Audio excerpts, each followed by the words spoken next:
हाँ, तो पिछली वीडियो में हमने देखा फंक्शनल ग्रुप्स के बारे में।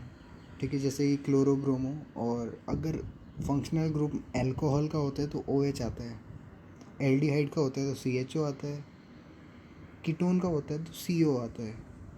ठीक है, कीटोन में दोनों साइड से ऐड कर सकते हैं। डैश मतलब आप यहाँ पे दूसरे कंपाउंड्स को दूसरे एलिमेंट्स या एटम्स को लगा पा रहे हैं। ठीक है, तो कार्बोक्सिलिक एसिड में COOH कहते हैं इसको। एक O डबल बॉन्ड में होता है, बाकी OH जो होता है वो अल्कोहल वाला होता है। ठीक है, तो और valencies of the group are shown by single line. ठीक है, the functional group attach to the carbon chain through this valency by replacing the hydrogen atom or atom. तो इस तरह से हाइड्रोजन एटम को रिमूव करते हैं। ठीक है, उसकी जगह पे ये फंक्शनल ग्रुप डाल देते हैं। होमोलोगस सीरीज उसे कहते हैं। जैसे अगर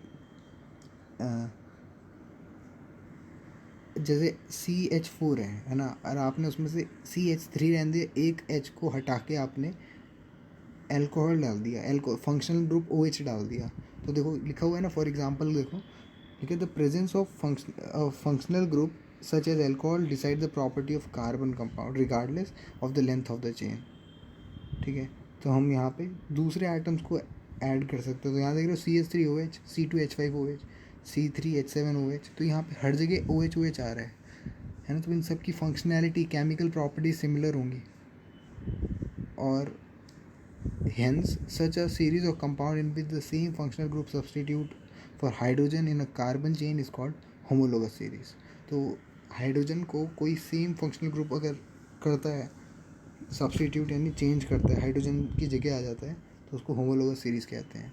जैसे अगर CH4 है, C2H6 है, तो यहाँ पे क्या है, देख रहे हो, दो CH2 से बढ़ रहे हैं धीरे धीरे। CH2 इसमें ऐड कर दो, क्या हो जाएगा, C6H8 C3H8 हो जाएगा, है ना। तो CH2 से बढ़ रहे हैं। नीचे देखो C2H6 है, तो यहाँ पे यहाँ पे भी CH2 से बढ़ रहे हैं। तो आपको पता होगा कि जैसे असल में है क्या है कि आप मीथेन से इथेन जा रहे हो, तो ये मीथेन, इथेन, प्रोपेन, ब्यूटेन, ये सब क्या है, होमोलोगस सीरीज़ है। मगर दूसरी होमोलोगस सीरीज आते हैं मिथीन, इथीन, प्रोपीन, ब्यूटीन। ठीक है, तीसरी होमोलोगस सीरीज आती है, मतलब ये सारी होमोलोगस सीरीज है जिसमें सेम होता है। जैसे मिथेनॉल, इथेनॉल, प्रोपेनॉल, ब्यूटेनॉल, है ना। यहाँ पे OL आ गया, यानी अल्कोहल आया है एक तरह का ये। तो ये भी होमोलोगस सीरीज है।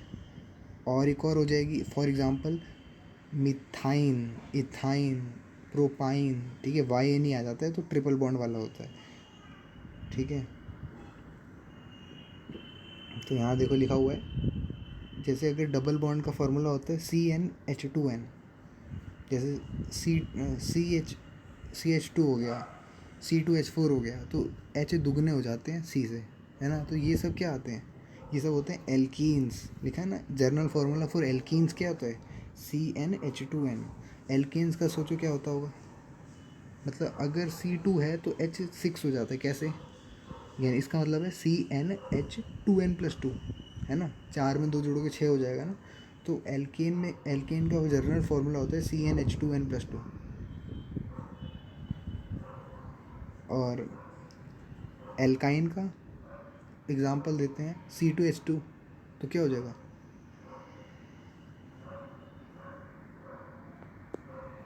CnHn, है ना। तो molecular mass increase in homologous series. अच्छा देखो, मॉलिक्यूलर मास बढ़ता है तो फिर उसकी कुछ प्रॉपर्टी चेंज हो जाती है, जैसे मेल्टिंग और बॉइलिंग पॉइंट बढ़ जाता है। ठीक है, और मेल्टिंग पॉइंट, बॉइलिंग पॉइंट बढ़ जाता है क्योंकि सरफेस एरिया ज़्यादा बढ़ गया। और साथ ही साथ सॉल्युबिलिटी में भी अफेक्ट पड़ता है, यानी जितना ज़्यादा मॉलिक्यूलर मास, यानी जितना बड़ी चेन होगी या ब्रांच होगी या रिंग होगी, उतना ही वाटर में कम सॉल्युबल होगा। ठीक है, एक्टिविटी आ जाती है। हम आते हैं सीधे नॉमेनक्लेचर ऑफ कार्बन कंपाउंड्स पे। अब थोड़ा नॉमेनक्लेचर समझना। जैसे मैं इतना फटाफट से बोल पा रहा था ना, ये प्रोपेन, ब्यूटाइन, ब्यूटेनॉल, ये सब, अब देखो तुम भी कर पाओगे। The name of compound in a homologous series are based on the name of the basic compound modified by a prefix, phrase before suffix. Prefix मतलब होता है आगे लगने वाला, सफिक्स मतलब होता है पीछे लगने वाला। जैसे तुम्हारे नाम का प्रीफिक्स होगा, मान लो मोहन, और सफिक्स होगा दास, है ना। मतलब प्रीफिक्स मतलब नेम और सफिक्स मतलब सर नेम। तो ऐसा कुछ। जैसे असल में ऐड होता है दोनों, ठीक है, मोहनदास एक साथ मिला के बोला। जैसे आपने देखा होगा, यहाँ देखो सीधा, naming a carbon compound can be done by the following method.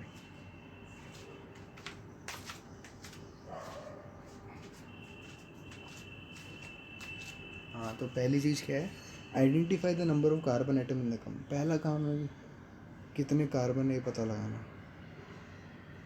दूसरा, in case of functional group present it indicate,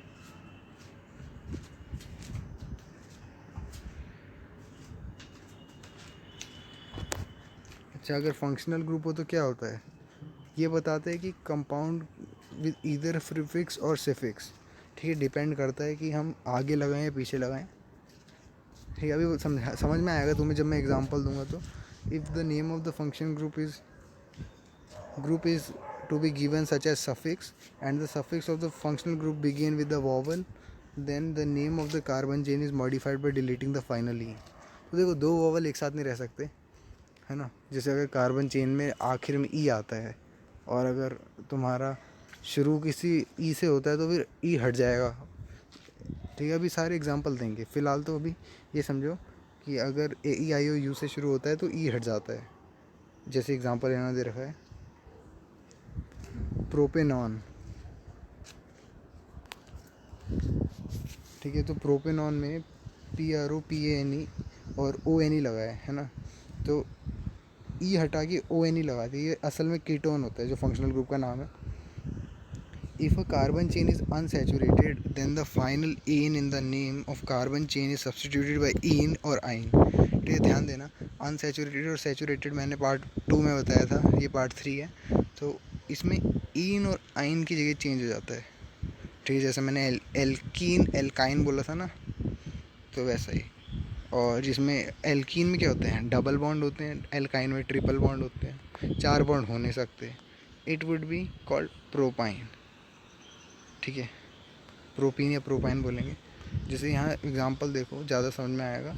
halo alkane, hello मतलब होता है ये हेलोजन जो आते हैं जिसमें जैसे आयोडीन, क्लोरीन, ब्रोमीन, है ना, ये सब। तो यहाँ देखो क्लोरोब्रोमो आ जाता है, आपको पता है क्लोरोब्रोमो लगता है।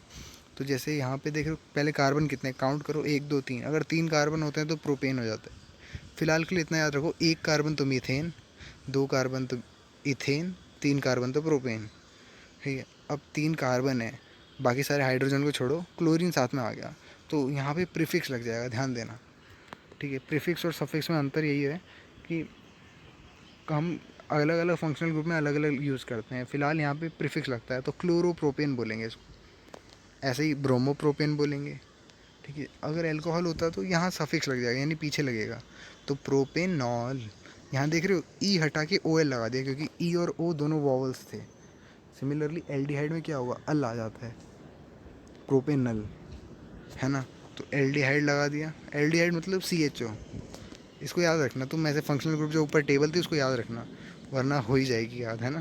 प्रोपेनल आ गया, इसको EL लगा देते हैं। कीटोन में ONE लगा देते हैं। ठीक है, तो 1 लगा देते हैं लास्ट में। देख रहे हो कैसे बीच में डबल बॉन्ड O लग रखा है, तो इसको हम बोलेंगे प्रोपेनॉन। ठीक है, कार्बोक्सिलिक एसिड में क्या होता है, ओइक एसिड लगा देते हैं, कुछ भी ओइक एसिड, तो प्रोपेनोइक एसिड। एल्कीन्स में ENE लगा देते हैं, तो देखो डबल बॉन्ड बन रहा है C और C के बीच में, तो प्रोपीन।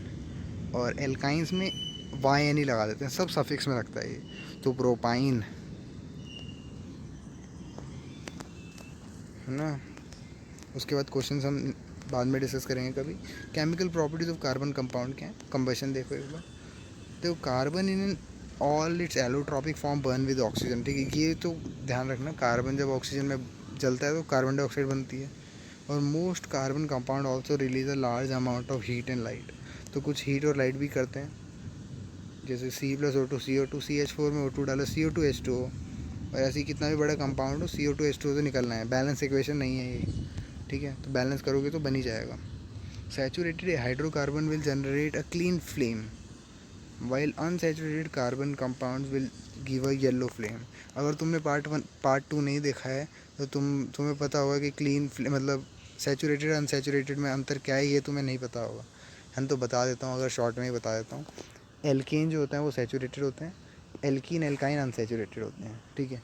तो एल्केन जो होंगे वो क्लीन फ्लेम देंगे, और एल्काइन वगैरह ये सब yellow flame with lot of black smoke.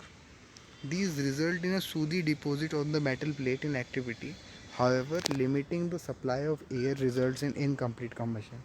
तो आपको combustion incomplete तो पता ही है क्या होता है ना। जब तुम जलने में दिक्कत कर दोगे तो incomplete combustion होगी। तो और इवन सैचुरेटेड हाइड्रोकार्बन की सूदी फ्लेम, तो ये तो होता ही है ना। अगर इनकम्प्लीट कम्बशन होगी तो वो भी सूदी फ्लेम, सूदी फ्लेम मतलब होता है कि धुआं धुआं निकल रहा है ना, जब कुछ जलता है तो। The gas kerosene stove use at home, हाँ सबसे अच्छा एग्जांपल है। जब देखो ब्लू कलर की फ्लेम निकलती है ना जब हम गैस जलाते हैं घर में, कुछ जैसे चाय बनानी है तो ब्लू निकलता है। मगर मान लो कि दूध ज़्यादा ही उबल गया और गिर भी गया, जहाँ जैसे ही गिरता है अगर उस फ्लेम के ऊपर येलो हो जाती है वो, क्योंकि कम होता जाता है ना। एक तरह से ख़राब ही कर रहे हैं हम उसको। जितनी ज़्यादा ऑक्सीजन प्रोवाइड करोगे उतना अच्छा ब्लू फ्लेम होगा। या कभी कभार पोर्स में भी दिक्कत आ जाती है। तो mixed in burn to give a clean blue flame. If you observe the bottom of cooking vessel getting black in, it means air hole are blocked and fuel is getting wasted. तो ध्यान देना इस चीज़ को। अगर तुमने नहीं दिया है तो घर में जो गैस जलती है वहाँ से, जहाँ से छेद होते हैं है ना, वहाँ से गैस निकलती है। तो अगर तुम्हारी ब्लू फ्लेम नहीं आ रही है ना, इसका मतलब जो जहाँ से छेद से निकल रही है ना वो वेस्ट हो रही है फ्यूल। तुम उसको क्लीन कर देना, ठीक कर देना, करवा देना, जैसे भी करके, बस फ्यूल वेस्ट नहीं होना चाहिए है ना। तुम्हारा खाना भी जल्दी पक जाएगा और कोई धुआं भी नहीं आएगा। Fuel such as coal and petroleum have some amount of nitrogen and sulphur in them. तो ये तो पता है ना, सल्फर होता है कोल और पेट्रोलियम जैसे फ्यूल में। This combustion result in formation of oxide, हाँ तो ये थोड़ा तो नहीं, बहुत हार्मफुल होती है, ठीक है। नाइट्रोजन और सल्फ़र की ऑक्साइड जो है वो होती कम मात्रा में है, मगर जो होती हैं तो हार्मफुल तो होती हैं। अगर तुम बहुत सारा जला दोगे कोल एंड पेट्रोलियम तो बहुत सारा निकलेगा, तो एक टाइप का पॉल्यूशन इन्वायरमेंट में हो रहा है। What two substance burn with or without a flame. अच्छा ऐसा क्यों होता है, कुछ फ्लेम के साथ जलते हैं, कोई बिना फ्लेम के जल जाते हैं। Have you ever observed either a coal or wood fire? If not, the next time you get a chance, take a closer note. You has also seen a candle or LPG in the gas stove burn with flame, है ना। Light candle देख लो या घर पे stove देख लो, flame बनती है उसमें। However, you will observe that the coal और charcoal in अंगीठी sometime get red हो जाता है, मगर फ्लेम नहीं देता है ना। तुम देखते हो कि नान जो बनाते हैं या फिर हम देखते हैं शादियों में है ना, तो वो देखा होगा तुमने है ना, वहाँ पे कोयला जैसे, कोयला जो होता है वो एकदम रेड कलर का हो जाता है मगर फ्लेम नहीं निकलती कुछ टाइम बाद। This is because flame is only produce when gaseous substance burn. तो बहुत ध्यान देने वाली बात है, फ्लेम तभी बनेगी जब कोई गैसियस सब्सटेंस जलेगा।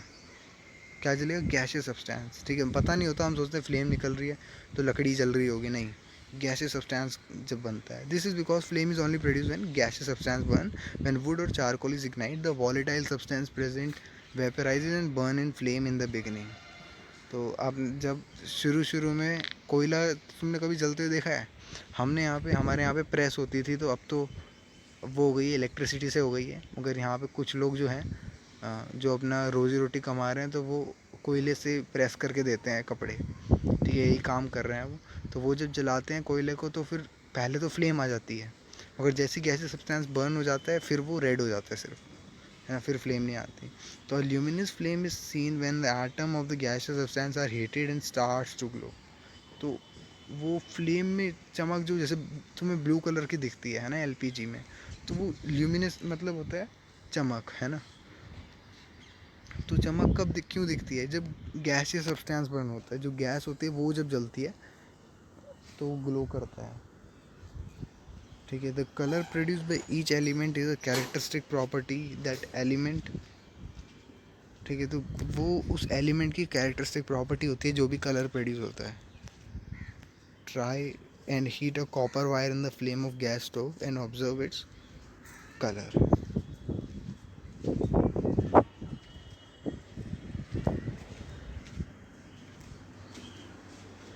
तो बोल रहे हैं कि हम एक बार कॉपर की तार को जला के देखो, फिर उसका रंग बताना, है ना। ऐसा मत कर लेना तुम, मतलब मत ही करना तुम, अगर किसी की निगरानी बिना, है ना, तुम्हें पता ही होगा ये।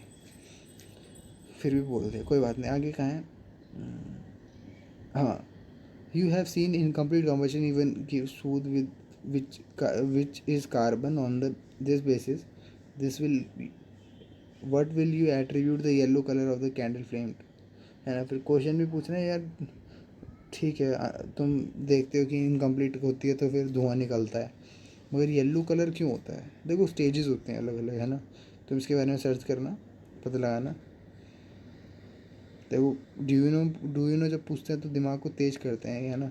लास्ट में क्वेश्चन पूछते हैं कि बच्चा जो सच में सीरियस है वो सर्च करे, जाने इसके बारे में। Coal and petroleum have been formed from biomass which has been subjected to various biological and geological processes. ठीक है, कोल पेट्रोल कहाँ से बनता है? बायोमास से बनता है। बायोमास मतलब, जैसे जब भी बायोमास आता है मेरे दिमाग में गाय का गोबर आता है। और भी होती हैं चीज़ें, जैसे कि सब्जी हो गई, सब्जी के जो पील्स होते हैं, इन सब से जो मैन्योर बनता है ना, वो सब बायोमास की कैटेगरी में आता है। ठीक है। और coal is the remains of tree, देखो ट्री, फर्न या प्लांट मिलियंस ऑफ ईयर्स हो, सोच रहे हो? मतलब तुम मिलियन, हमारी औसत ज़िंदगी 100 साल होती है, ठीक है, और तुम मिलियंस ऑफ ईयर्स अगो जो भी ज़मीन के अंदर दबा हुआ था ना, वो जो धरती में अर्थक्वेक हुआ, वॉल्केनिक इरप्शन हुआ, इन सब चीज़ों से बने थे वो, बड़ी मुश्किल से हमने चुटकियों में उड़ा दिया उसको। They will press down by the layer of earth and rock and slowly decayed into coal. तो कोल ऐसे बना था। तुम सोचते हो कोयला काला इतना क्यों है भाई, अंदर तक काला, लकड़ी जैसा तो दिख रहा है, वो असल में बहुत उसने झेला है कष्ट, है ना, तब जाके वो इतना जलाने लायक ऐसा हो गया है। Oil and gas are the remaining of million of tiny plant and, हाँ, तो प्लांट, और ये तुम्हें नहीं पता होगा, है ना, जो समुद्र में रहते हैं जीव जानवर, वो भी तो मर जाते होंगे। वो कहाँ पड़े जाते हैं? नीचे पड़ जाते हैं, और उनसे जो बनता है वो ऑयल और गैस बनता है। ठीक, गैस भी होती है, ऑयल भी होती है। When they died their body sank, हाँ, एंड कवर बाय स्लिट। तो क्या होता है जब वो मर जाते हैं तो पानी में उनकी बॉडी डूब जाती है, और किसी रेत से घिर जाते, मतलब स्लिट कहते हैं गंदगी को वैसे। तो जो नीचे गंदगी होती है पानी में, उस पे उससे घिर जाती है वो, बैक्टीरिया अटैक, फिर बैक्टीरिया का काम शुरू हो जाता है और उसको ऑयल और गैस में बना देता है high pressure condition. High pressure क्यों? इतना बड़ा समुद्र का दबाव है, तुम अपने सर पे बाल्टी नहीं रख सकते, तुम इतना बड़ा समुद्र कैसे रखोगे, है ना। तो इतना प्रेशर लगा होता है उसमें। they were being subjected to. Meanwhile, the slit was slowly compressed into rock. तो धीरे धीरे क्या होता है, वो जो स्लिट होती है वो रॉक में हार्ड हो जाती है। The oil and gas seeped into the porous part of the rock and got trapped like water in a sponge. ठीक है, तो काफ़ी अच्छा, देखो सोच भी नहीं सकते हैं। ये तुम बोलोगे गैस कैसे बन गई भाई पानी के नीचे, तो इस तरह से बन गई जिस तरह से हम स्पंज के अंदर पानी को देख सकते हैं, उसी तरीके से हम रॉक्स के अंदर गैस को देख सकते हैं यहाँ पे। Can you guess why coal and petrol called fossil fuels, है ना। फॉसिल फ्यूल कहते हैं हम इसको क्योंकि ये सब ये इन चीज़ों से ही बने हैं, पेड़ पौधों से ये मरे जानवर, इन सब चीज़ों से ही बने हैं। Oxidation, you have learned about oxidation reaction in the first chapter. Carbon compound can be easily oxidise on combustion, ठीक है, पता ही होगा, कार्बन डाइऑक्साइड बनाते हैं। We have reaction in which alcohol are converted to carboxylic acid. तो थोड़ा एक कदम आगे बढ़ते हैं। ये देखो, एल्कोहल को कार्बोक्सिलिक एसिड बनाने के लिए हमें अल्कालाइन KMnO4 और हीट देनी पड़ती है, या फिर एसिडिफाइड K2Cr2O7 देना पड़ता है और हीट देनी पड़ती है। अभी देखने में डरावना लग रहा होगा, मगर तुम धीरे धीरे तुम देखोगे ये सब तो चीज़ें याद होती जाएगी, क्योंकि बहुत बार जब चीज़ पढ़ लेते हैं ना, तो वैसा ही केस है। तो यहाँ देख रहे हो CH3CH2OH की जगह पे हमने क्या करा, यहाँ पे देखो एक ऑक्सीजन और ऐड हो गया, सही कह रहा हूँ, और बेचारे 2 हाइड्रोजन गायब हो गए।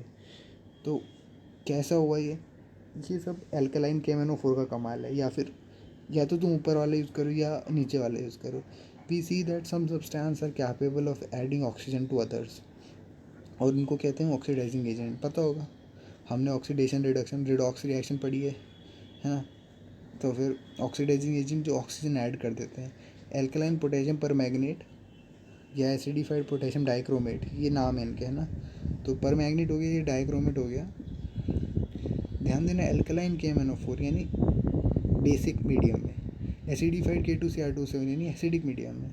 तो ये जो है ये ऑक्सीडाइज करते हैं अल्कोहल को एसिड में, that is adding oxygen to the starting material, hence are called oxidizing agent.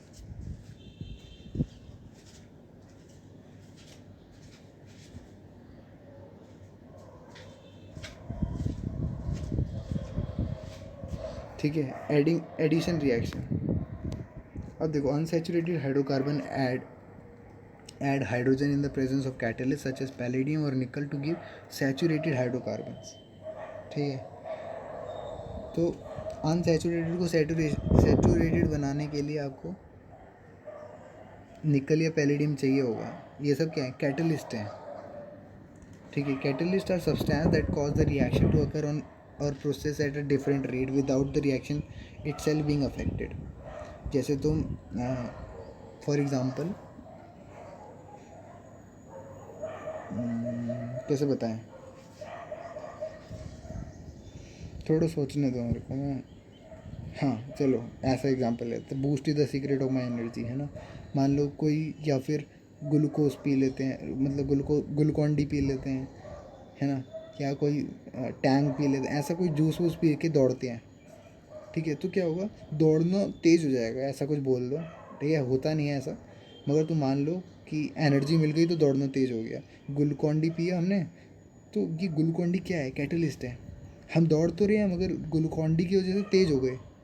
ठीक है, तो ऐसा ही कुछ हो रहा है। कैटलिस्ट यही काम करते हैं कि रिएक्शन को फास्ट कर देते हैं। The reaction is commonly used in hydrogenation of vegetable oil. तो ये बहुत इंपॉर्टेंट चीज़ है। वेजिटेबल ऑयल क्या होता है? ये जो जब तुम क्या बोलते हैं, सब्जियों का तेल एक तरह से बोल सकते हैं, मगर कुछ खास ही चीज़ों का होता है यूजिंग अ निकल कैटलिस्ट। तो वेजिटेबल ऑयल जनरली है लॉन्ग अनसैचुरेटेड कार्बन चेन, है ना। तो वेजिटेबल ऑयल जो है वो कार्बन चेन से बने हैं, और ये कार्बन चेन जो है अनसैचुरेटेड है, यानी डबल ट्रिपल बॉन्ड दिखेंगे, और बहुत बड़ी चेन होती है ये। While animal fat have saturated carbon chain, मगर हमारे फैट में क्या होता है? सैचुरेटेड होता है। ठीक है, बस आपको निकल कैटलिस्ट डाल दो या पैलेडियम डाल दो, साथ में H2 गैस के साथ पास कर दो, काम हो जाएगा। You must have seen advertisements stating that some vegetable oils are healthy. Animal fat generally contain saturated fatty acid are said to be harmful for health. अब देखो, हम कहीं देखते हैं कि वेजिटेबल ऑयल जो होते हैं वो हेल्दी होते हैं, तुम्हें पता भी नहीं है कि तुम वेजिटेबल ऑयल खा रहे हो। अगर तुम अपने चिप्स के पैकेट पे पीछे इंग्रेडिएंट लिखे होते हैं ना, वहाँ पढ़ोगे तो दिख जाएगा तुम्हें पता ही नहीं होता। चिप्स खा लो, कुछ भी खा लो तुम, है ना, हर जगह मिल जाएगा आपको वेजिटेबल ऑयल। ठीक है, तो animal fat generally contain saturated fatty acid. तो इंसानों की फ़ैट, एनिमल यानी जानवर की फ़ैट में क्या होता है? उसमें सिर्फ सैचुरेटेड फैटी एसिड होते हैं, है ना, जो कि हार्मफुल कहते हैं हमारी हेल्थ के लिए। Oil contain unsaturated fatty acid chosen to be for cooking, है ना। और ऑयल्स में क्या होता है? अनसैचुरेटेड फैटी एसिड होते हैं। तो हेल्दी, एक तरह से हेल्दी भी कह रहे हैं और अनसैचुरेटेड हैं, तो बात समझ में नहीं आई, है ना। तो वही है, हम जैसे तुम देखते होगे तेल डालते हैं खाने में, जो अलग अलग तेल होते हैं भाई, बहुत तरह के तेल होते हैं जो डाला जाते हैं। जैसे तुम सरसों का तेल सुनते हो, सरसों क्या एक वेजिटेबल की टर्म में ही तो आता है ना। उससे कैसा तेल निकलता है सोचो। देखा होगा तुमने, सरसों का तेल सर पे भी लगाते हैं, सोच सकते हो कि एक ऐसे सरसों के पत्ते से ऐसा तेल निकला है। तो ऐसे ही वेजिटेबल ऑयल होते हैं, सरसों भी एक टाइप का वेजिटेबल ऑयल है। सब्स्टिट्यूशन रिएक्शन,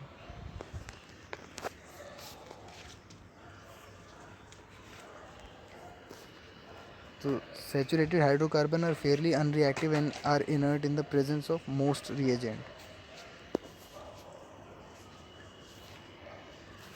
ठीक है, तो सैचुरेटेड हाइड्रोकार्बन जो होते हैं वो अनरिएक्टिव होते हैं, है ना। सैचुरेटेड मतलब कोई डबल ट्रिपल बॉन्ड नहीं, और इनर्ट होते हैं बहुत सारे रिएजेंट के प्रेजेंस में। However, in the presence of sunlight, chlorine is added to hydrocarbon in a very fast reaction. ठीक है, सनलाइट के प्रेजेंस में क्लोरीन ऐड होता है अगर हाइड्रोकार्बन में, तो chlorine can be replace by hydrogen atom one by one, तो धीरे धीरे रिप्लेस होता है, और इसको कहते हैं हम सब्स्टिट्यूशन रिएक्शन। सब्स्टिट्यूशन यानी एक की जगह दूसरा आ जाना, है ना। यहाँ पे हाइड्रोजन की जगह क्लोरीन आ रहा है, समझ में। तो one type of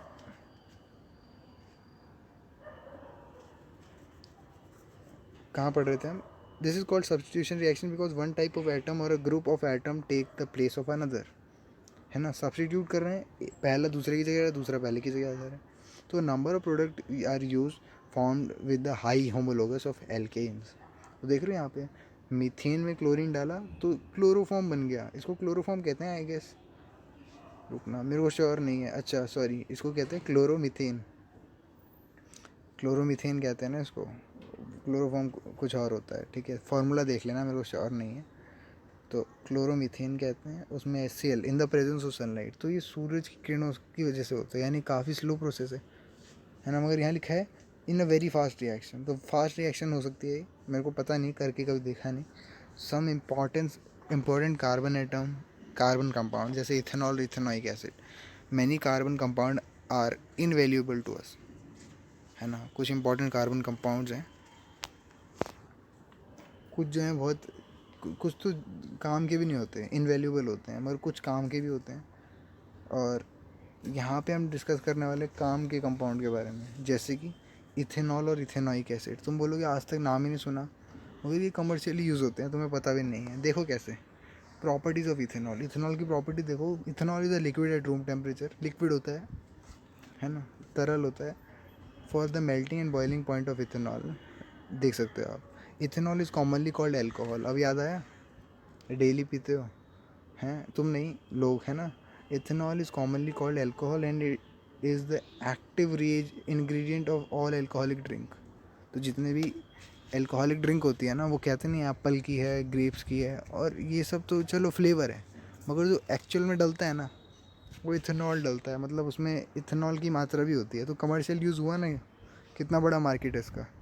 in addition because it is good solvent, it is also use in medical such as tincture iodine, है ना। टिंचर आयोडीन में भी यूज़ होता है। तुम अल्कोहल ऐसे नहीं है कि सिर्फ पीने के लिए काम आता है, वो अपने हमारे हाथों को भी सैनिटाइज करता है, क्लीन करता है, ठीक है। तो काफ़ी आजकल तो काफ़ी मात्रा में ले रहे हैं, हम अपने हाथों में डाल रहे हैं, है ना। और गुड सॉल्वेंट है, यानी घुल सकता है अच्छे से, because it is good solvent, है ना। तो टिंचर ऑफ आयोडीन में, कफ सिरप में भी लेते हैं हम, जब खांसी जुकाम होता है तो उसमें भी होता है। Ethanol is also soluble in water in all properties. तो तुम पानी में इथेनॉल मिला के पी सकते हो, पी नहीं मतलब घोल सकते हो आराम से, तेल की तरह तो होता नहीं है। And consumption of small quantity of dilute ethanol cause drunkenness, है ना। ड्रंकिंगनेस क्या किसे कहते हैं, क्या बोलते हैं उसको,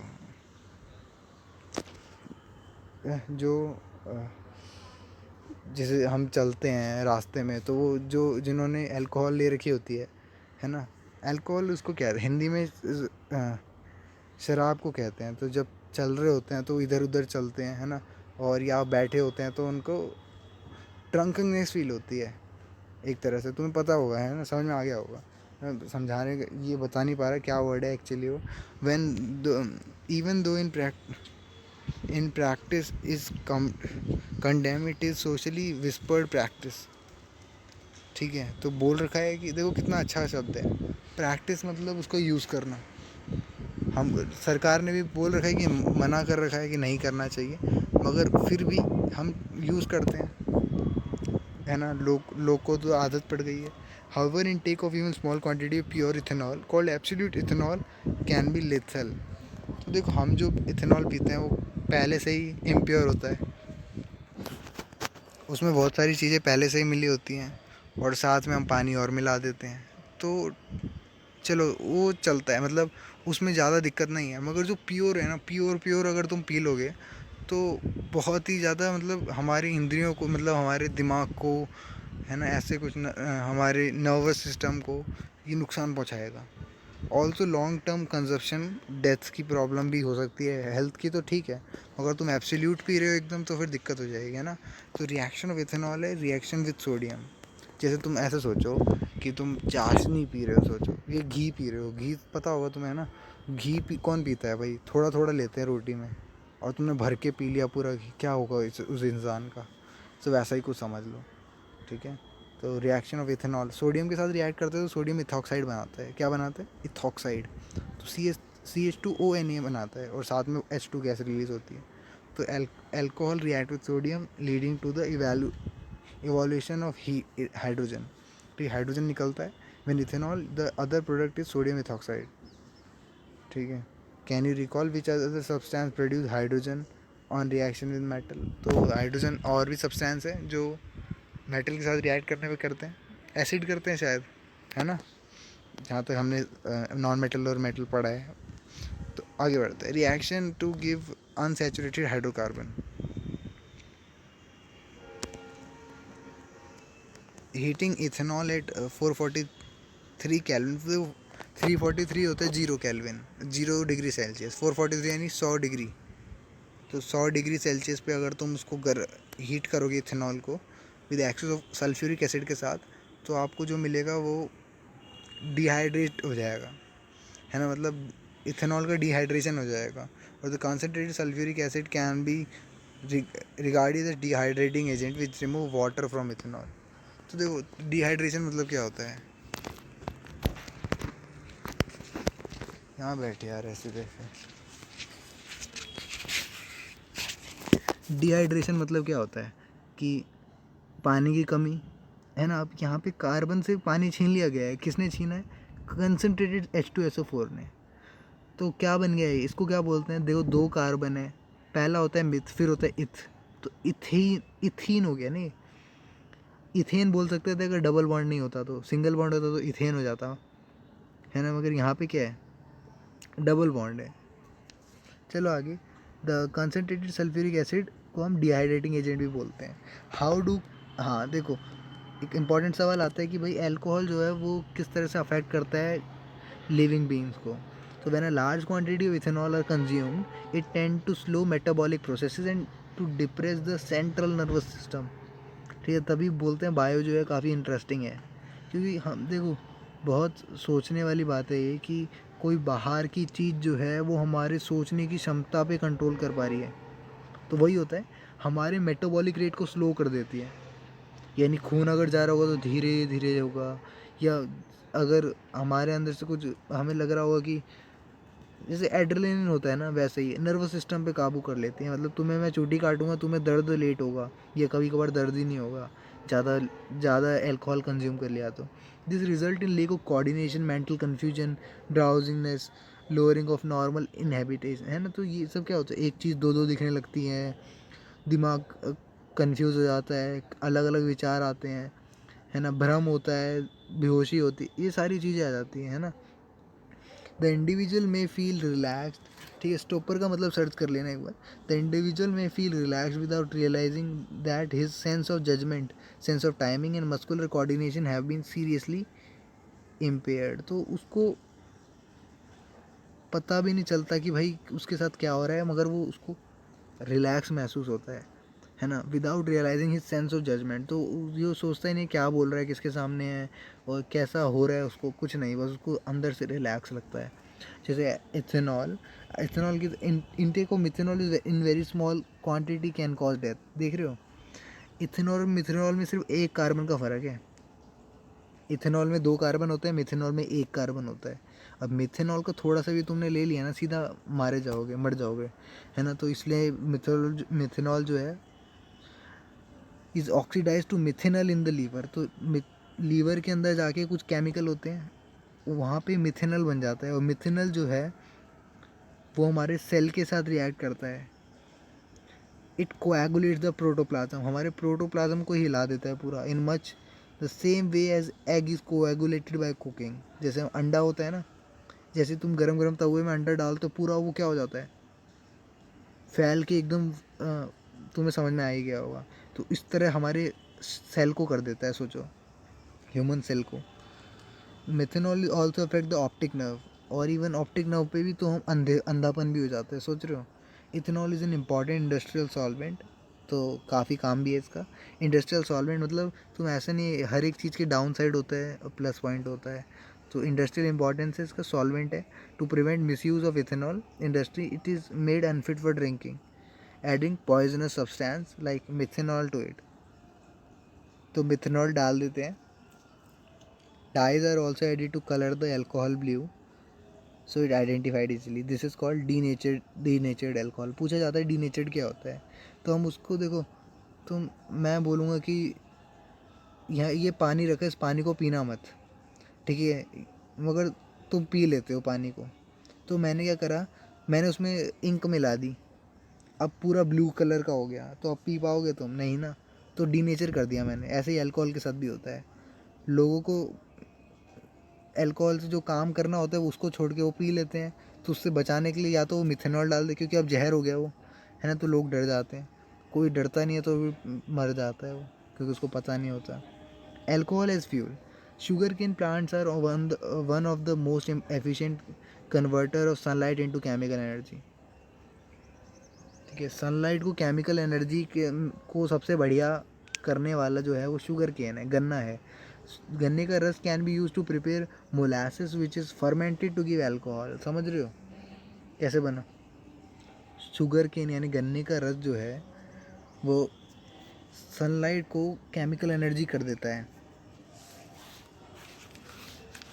ठीक है, और कितना इंटरेस्टिंग चीज़ है ये, जो तुम गन्ना पीते हो उसमें क्या होता है, कार्बन के ही तो मॉलिक्यूल होते हैं।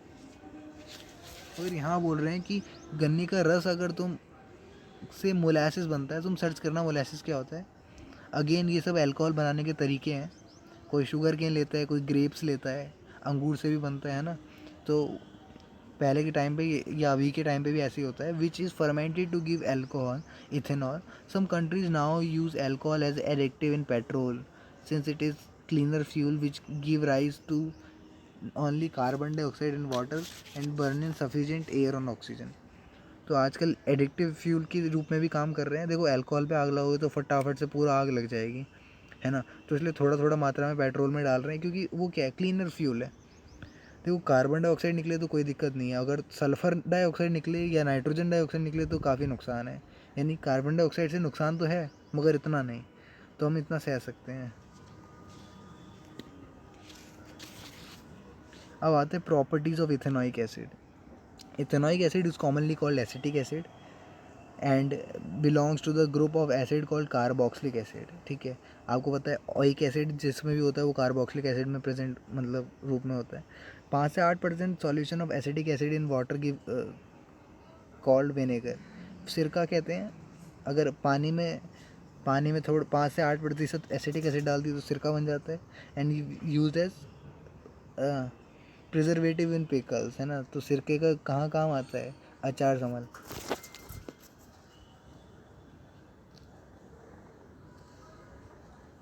अचार को संभालने में। ठीक, the melting point of pure ethanoic acid is 290 kelvin and hence it's often फ्रीजेज during winter and. तो इथेनॉइक एसिड का मेल्टिंग पॉइंट जो है 290 केल्विन है। चेक कर लेना कितना माइनस में कितना होता है ये, है ना। और इसलिए वो सर्दियों में ना जम जाता है, फ्रीज हो जाता है। This give rise to name called glacial acetic acid. तो उसका नाम पड़ जाता है glacial acetic acid. Ethanoic acid मतलब एसिटिक एसिड, मगर अब क्या हुआ, अब जम गया, वो बर्फ़ जैसा हो गया, तो ग्लेशियल एसिटिक एसिड हो गया। The group of organic compound called carboxylic acid are obviously characterise by their acidic nature, है ना। कार्बोक्सिलिक एसिड है तो एसिडिक हो गया। However, unlike mineral acid like HCl, they are completely ionized. Carboxylic acid are weak acid. तो ये HCl हो गया, है ना, या H2SO4 हो गया, ये सब मिनरल एसिड होते हैं, बड़े खतरनाक एसिड होते हैं। मगर जब कार्बन वाले एसिड बनते हैं, जैसे कि इथेनॉइक एसिड हो गया, ये बड़े कमज़ोर होते हैं, वीक एसिड होते हैं। ठीक है, तो रिएक्शन ऑफ इथेनॉइक एसिड है पहला इस्टरिफिकेशन रिएक्शन। काफ़ी बार पूछा जाता है पेपर में क्या होता है ये, और इसका रिएक्शन लिख के दिखाओ। तो तुम्हें esters are most commonly formed by reactions of acid and alcohol. तो किस किस को रिएक्ट कर रहे हैं हम, एसिड को और एल्कोहल को आपस में रिएक्ट करवा रहे हैं। Ethanoic acid react with absolute ethanol in the presence of acid catalyst give rise to ester। Ester बनता है। क्या मिला है हमने, इथेनॉइक एसिड में इथेनॉल मिला दिया in the presence of acid, तो एस्टर बनता है। Generally ester are sweet smelling substance. तो जब खुशबू सूंघोगे, हमने तो सूंघी थी भाई, क्योंकि हमारे केमिस्ट्री लैब में ये 11वीं 12वीं में हमें करने को मिला था ये काम। तुम्हें भी मिल जाएगा, अभी 10वीं में तो कम दिखता है, मगर 11वीं 12वीं में मिलता है।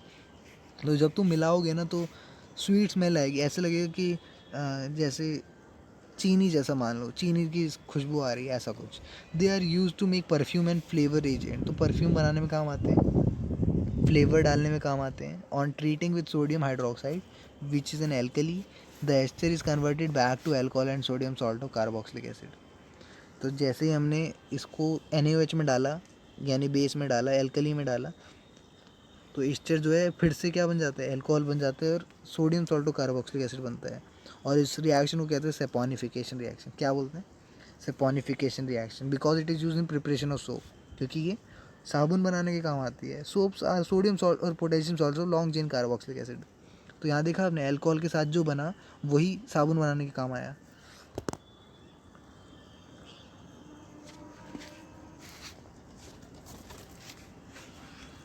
तो यहाँ पे देखो CH3COO C2H5, इसको क्या, ये क्या है, एस्टर है। एस्टर में डाला हमने NaOH डालने से हमें मिला एल्कोहल और sodium salt of carboxylic acid. यहाँ पे क्या है, 2 कार्बन है, तो ethanoic sodium salt of ethanoic acid बोलेंगे इसको। ठीक है, अब ये हमने देख लिया। अब देखते हैं रिएक्शन विथ बेस के साथ कैसे रिएक्ट करता है। Like mineral acid, ethanoic acid react with base, जैसे सोडियम हाइड्रोक्साइड सॉल्ट देता है ना। एसिड क्या करता है, बेस के साथ रिएक्ट करके सॉल्ट देता है और वाटर देता है। तो यही हुआ, सॉल्ट और वाटर मिले। How does ethanoic acid react with carbonates and hydrocarbonates, कैसे रिएक्ट करता है भाई। ठीक है, ये आखिरी रिएक्शन देख लो, उसके बाद नेक्स्ट क्लास से करते हैं। सोप और डिटर्जेंट नेक्स्ट क्लास में करेंगे। Reaction with carbonate and hydrocarbonates, ethanoic acid react with carbonate and hydrocarbonates to give rise a salt. तो जब भी ये हाइड्रोकार्बोनेट और कार्बोनेट से रिएक्ट करता है तो एक सॉल्ट बनाता है, जो कि पता ही है तुम्हें, है ना, sodium salt of carboxylic acid है एंड वाटर। साथ में CO2 भी राइज देता है, तो CO2 अलग से आ जाता है ना। The salt produce is commonly called sodium acetate. तो ये सॉल्ट का नाम है, इसका नाम है सोडियम एसिटेट। क्यों, इथेनॉइक एसिड को हम एसिटिक एसिड भी बोलते हैं, है ना। तो यहाँ पे सोडियम आ गया उसमें, तो सोडियम एसिडेट हो गया। ये 2 रिएक्शन में ध्यान में रखना कि कैसे कार्बोनेट और हाइड्रोकार्बोनेट के साथ रिएक्ट करता है। सोप एंड डिटर्जेंट जो है नेक्स्ट क्लास में करते हैं, ये ज़्यादा लंबा हो गया। ठीक है, चलो।